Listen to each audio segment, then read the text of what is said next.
So today we're gonna make an ad using only our green screen. It is week 3 out of 52 of making an ad at home. And I'm not gonna lie, this week I'm feeling a little bit lazy, not feeling like setting up shots or anything like that. So we're gonna keep it simple, use our green screen and let most of the magic happen in post-production, in case you didn't know. All right, for this ad, we're gonna be working with this cookie company called Partake. I love the branding mostly. I'm really attracted to the branding of this company. I love how each of the flavors has their own color palette. The boxes are all different colors. And it's just a brand that I feel like aligns with what I like to make. So yeah, that's what we're working with today. They are also like vegan, gluten-free, dairy-free, nut-free, all of the things wheat-free. So if you like to eat healthy and try to find healthy snacks like I do, totally recommend them. All right, so since this is a green screen video, my approach is just to get a lot of the basic movements for each of the products and then do all the rest of the fun stuff later in post. So for this first one, I'm gonna get each of the products, each of the boxes still and also rotating. We have our green screen, clearly. We also have this right here, which is our rotating Lazy Susan, and I just have some green masking tape right on top of that for the product to sit on to make it a little bit easier to mask out and post.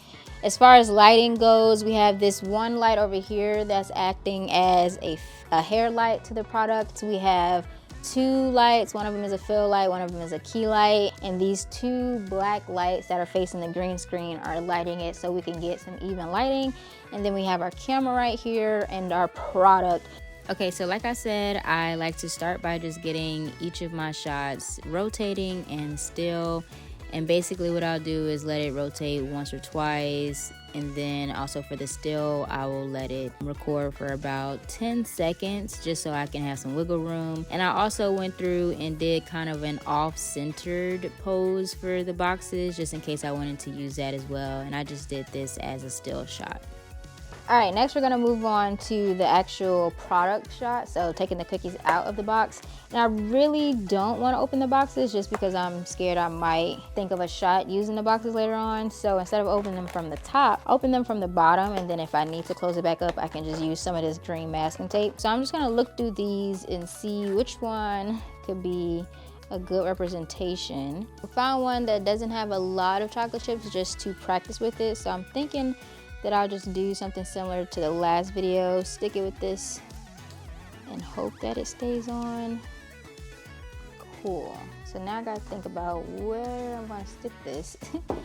Cause I need to buy like some styrofoam or something that I can stick these into. All right, so since I didn't have like styrofoam or anything, I just taped the stick onto like a random object that I have and put the cookie on top of the skewer. You gotta get creative with this kind of stuff and just figure out what'll work for you. And I went through and did the same thing with the cookies as I did with the boxes themselves, get it still and then also get it rotating. And then I also had an idea for this kind of shot just to show some type of interaction with the product. So I recorded a couple clips of that just to make sure I got a good one. All right, now on to the fun part, the magic in editing. So with this, I wanted to point out 3 techniques that are really helpful when you are creating a green screen video or really any type of video.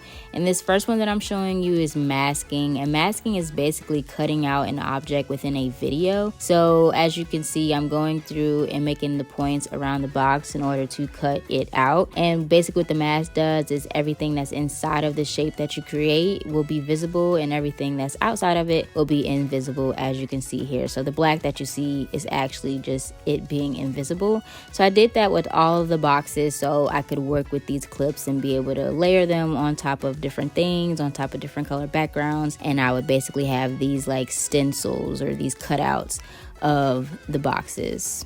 So this next technique or tool is called rotoscoping. So rotoscoping is basically like a more automatic version of masking, and it's really helpful when you have clips like this where the object is actually moving. And it's actually a tool that's available in After Effects, but since I use Adobe Premiere, it's really seamless to work with these two together. So once you're in After Effects, you have to use the Roto Brush tool, I think it's called, and you just basically go through and make a pretty rough outline of your object and clean it up. From there, After Effects basically does the masking for you. Now you definitely can do this by hand, and I'll show you in a little bit how I did that with some of the other clips, but I just found out about this tool and it makes my workflow a little bit easier. Not too much easier, because as you can see, it does take a while to load. I think this was about 3.5 minutes real time, and I probably could have masked it within that time, but it's still a cool tool to try out. So once it's done, you can see that it's updated in Premiere, and it'll have that black background, which really means that it is invisible. Here's an example of what it would look like if I were to mask something by hand. So as you can see, I have the cookie rotating on the skewer. I keyed out the green screen, and now I'm left with the cookie, but also we have the skewer in there. So basically what I would have to do to get rid of it, if I wanted to do this by hand and not use the rotoscoping tool, is create these keyframes alongside the cookie, around the skewer, and of course invert it, because again, a mask is everything inside. So if you invert it, it'll keep everything outside. And basically you have to go through and just move it for each keyframe. I think this took me around the same amount of time that it took the box to do it, but of course this is a smaller surface area that I'm working with, so it really depends on you and your workflow.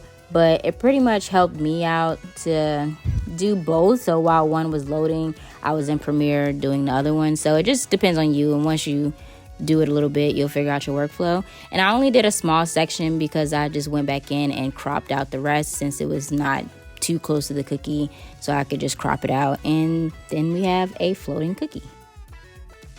All right, so this last tool is called keyframing, and keyframing can be used in a lot of different ways, but in a basic sense, it's basically you setting a start point and end point, and Premiere will fill in the gaps for you. So with this idea, I wanted the cookies to roll in and reveal the text. So I set the start point and I set the end point, and then I also did the same for the text itself. I put a crop onto it, and then I basically uncropped it as the cookie rolled onto it, and I was able to get something that looks like this. So to recap, tools like masking, rotoscoping, and keyframing will help you to get an ad that looks like this.